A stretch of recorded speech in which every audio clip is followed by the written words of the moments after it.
Northern California continues to be consumed by wildfires. Hundreds of homes and buildings in Middletown and nearby villages have been destroyed as the fires rage through the neighbourhoods. The governor of California, Jerry Brown, has declared a state of emergency in the Napa and Lake communities. Hundreds more towns and villages are under threat.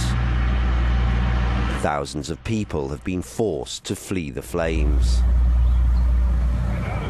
The extreme nature of the wildfires is being blamed on high temperatures and years of drought.